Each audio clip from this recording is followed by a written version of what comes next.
Ah oui, oui, oui, bah oui, j'aime bien, je m'adapte aussi sur la politique, sur les faits de société. Exactement.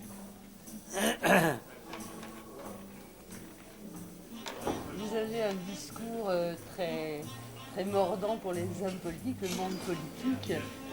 Euh, vous êtes sensibilisé vous-même à tous ces problèmes. C'est quoi votre démarche? Alors, bah, d'abord, j'ai pas de démarche particulière. Moi, je suis un citoyen. C'est vrai que aux dernières législatives, comme souvent, je me suis associé avec des mouvements écologistes. Donc la dernière fois, c'était écologie citoyenne avec Cohn-Bendit. Et je pense que s'il vient un peu en France, ouais, j'aime bien l'écologie citoyenne. Ça me plaît bien ce mot-là. C'est une chose qui me plaît bien. Donc oui, je pousse plus loin que le bulletin de vote. Voilà. J'ai pas honte de dire que je suis écologiste, je suis fier de dire que je suis écologiste. Maintenant, être écologiste, ça ne veut pas dire que je sois vert. Je n'ai jamais adhéré à aucun mouvement. Je suis un artiste libre, libre penseur. Et vous êtes un citoyen dans la ville. Et vous êtes arrivé donc, votre début de spectacle, vous parlez de la mur, vous êtes très bien renseigné sur la mur. Euh, donc quand vous faites un spectacle, vous allez vers les gens comme ça, Oui, vous bien sûr. personnalisez. Ah bah oui, oui, bien sûr. Bah oui, c'est ça qui fait l'intérêt du spectacle vivant. Justement, c'est que ça c'est pas récité et que les gens voient bien qu'il y a un travail qui a été fait pour s'adapter à eux. Pour moi, c'est plus agréable et pour le public aussi. Le public ici sur des petites salles comme ça. Vous avez fait des petites villes comme ça, parce que ça reste une petite ville de campagne. Moi, oui, bien sûr, oui, oui. Et moi, je trouve ça très bien. Je trouve que ça fait partie, justement, c'est un peu mon côté curé, peut-être, mais je trouve que la culture, c'est aussi ça. C'est pas parce qu'on remplit des salles de 1000 places qu'on ne doit pas aller à la mur. Au contraire, ça fait partie du travail.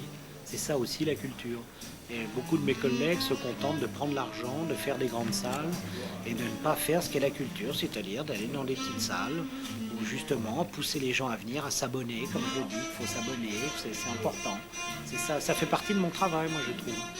La place d'un comique dans le spectacle, les images parfois de jeunes apparemment qui ont le même discours que des Bedos ou des Coluche ou des Jolivet. C'est déjà joli de me présenter aux deux anciens. Mais je ne comprends pas bien la question, je ne vois pas. En fait, ce que je voulais dire, c'est qu'effectivement, ce discours, par l'intermédiaire d'un humour noir, comme ça, un discours politique engagé, on a l'impression qu'il est moins donné chez les jeunes comiques. Ah oui, d'accord, oui, tout à fait, absolument, oui, ça y est, non, non, oui, toi, oui, je suis tout à fait d'accord avec vous. Je trouve ça très triste d'ailleurs, c'est vrai que, oui, oui, c'est aussi vrai que, regardez, quand j'étais plus jeune, je crois que quand on est jeune, on est comique, et quand on est plus âgé, on peut devenir humoriste. Là où c'est plus ennuyeux. Parce que humoriste, on a appris de l'étoffe. Moi, si je me permets de parler de critiquer la société, c'est qu'on sait que je la connais bien, la société. J'ai fait de la politique, pas fait de la politique, mais j'ai fait des actes politiques. Je me suis présenté à des élections. Donc, je suis crédible. C'est sûr, quand on a 25 ans, on n'est pas très crédible. Donc, moi, pareil, à 25 ans, je ne pouvais pas l'ouvrir comme je l'ouvre maintenant, ou déconner avec les choses sur lesquelles je déconne. Là où c'est plus grave, ce sont les comiques qui, à 45 ans comme moi, ne l'ouvrent pas toujours, quoi. Ils se contentent de faire le comique. Bon, moi j'aime bien les humoristes, c'est vrai, et il n'y en a pas beaucoup. Est-ce que vous avez des humoristes de référence dans votre culture? Un petit moment, il y a un jeu de scène qui me rappelait un peu, par exemple, Pierre Desproges. Est-ce que vous avez comme ça ou des gens que vous avez aimés? Vous faites des jolis compliments là, avec oui, bah oui, bien sûr, que ce sont des gens de grands talents. Moi, je me suis nourri à tous, je dirais vraiment tous. Bedos, De Vos, Métayer, Bouteille, Bernard Allaire à l'époque, tous ces gens-là, tous, Poiret, Serrault, tout. Enfin, moi, j'ai toujours aimé les gens qui me faisaient rire, à des degrés différents, mais je crois que je me suis nourri et inspiré de tous. Je n'ai pas eu de maître, voilà. Non, moi, je ne sais pas ce que c'est qu'avoir quelqu'un qu'on regarde comme une idole et tout ça, je ne connais pas. Non. Et donc, sur scène, vous n'êtes pas tout le temps seul. Vous avez un compagnon au départ silencieux, un peu robot, et qui ensuite prend le pas sur vous. Alors, c'est quoi dans le sens de ce spectacle et quelle est aussi votre démarche? Vous encouragez les jeunes talents? Oh, des jeunes talents, non, mais j'aime bien. Je trouve que Christophe a un grand talent de comédien, de chanteur, de compositeur. On est amis, donc je trouve ça bien de partager le succès.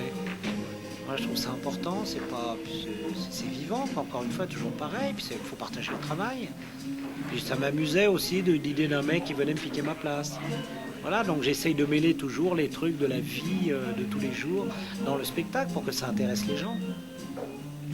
Les gnous, c'est qui? C'est tout le monde.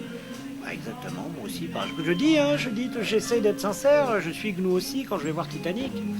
Voilà, parce qu'au début je voulais pas, puis j'y suis allé, puis j'ai pas regretté d'ailleurs, parce que je trouve que c'est vraiment un grand film. Mais voilà, bien sûr, c'est moi, c'est nous, on l'est tous. Avec des connotations quand même moins péjoratives que le beauf de Cabu. Ah, tout à fait. Moi, j'aime les gens. Mhm. J'aime les gens. Bon, oui, je crois que je suis pas, par moments, je critique, mais non, oui, c'est pas le beauf de Cabu. Je m'inclus toujours dedans. Jamais qu'elle de a- regard extérieur. Vous pouvez prendre parti pour des choses, mais vous n'êtes jamais à l'extérieur. Non, oui, pas trop. Non, non. Non, je crois que c'est important de respecter, de se respecter. Si on respecte le public, on se respecte soi-même. Enfin, je crois que c'est un truc qui... Vous êtes qui d'abord? Un artiste, un citoyen? Stéphane Ordre à mettre, c'est pas évident. Voilà, non, je saurais vraiment pas vous dire. Je sais pas qui je suis. Je saurais pas vous dire.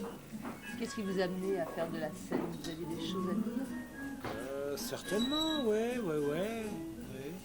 Mais mes parents sont nés là-dedans, donc je crois que j'ai toujours grandi là-dedans. Je sais rien faire d'autre. C'est vraiment mon truc, quoi.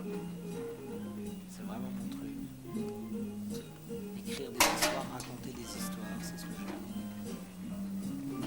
Il y a des discours très politiques, très actuels, et puis en même temps, il y a la tuile, celle qu'on connaît bien. C'est deux choses complètement différentes, complémentaires. Ah, pour moi, oui, c'est complémentaire. Justement, les gens sont souvent déroutés par moi. Ils n'arrivent pas à me classer. Ils aimeraient bien me classer dans un truc, mais ils peuvent pas parce que je peux justement déconner sur la politique d'Yves J'accuse, Catherine Strootman et Jospin de ne pas tenir leurs promesses électorales et puis après faire la caisse de tuiles, quoi. Et moi, j'adore ça parce que les trucs premier degré, drôles, simples, je trouve que c'est important. Ne faire que ça me dérangerait, mais de faire aussi ça, c'est bien et moi, ça m'amuse et j'adore ça. Alors quand même, sur la Mure, vous parlez beaucoup de la Mure, vous connaissez les dossiers, que ce soit la mine et que ce soit même les marais. Ouais. Qui vous a renseigné? Enfin, vous avez une documentation propre? Non, c'est très facile. Vous savez, je sais que ça peut paraître, souvent les gens me disent, mais comment vous faites? C'est très facile. Une fois, c'est de la technique. C'est comme voir un mec qui fait des barres parallèles. Moi, je me dis, mais jamais j'y arriverai. Quand on en fait tous les jours, c'est facile. Donc, en un petit quart d'heure, une demi-heure, boire un coup avec des gens, on sait l'essentiel. On sait ce qui va marcher sur l'inconscient collectif. Ou en tout cas, on teste, on voit. Et si on voit que ça marche pas, on sort, on met autre chose. On a des biscuits comme ça, mais c'est pas plus compliqué que ça. C'est en parlant avec les gens. Oui, donc vraiment, vous aimez les gens. Ah oui. Oui, oui. Merci. Eh bien, merci Voilà. à vous.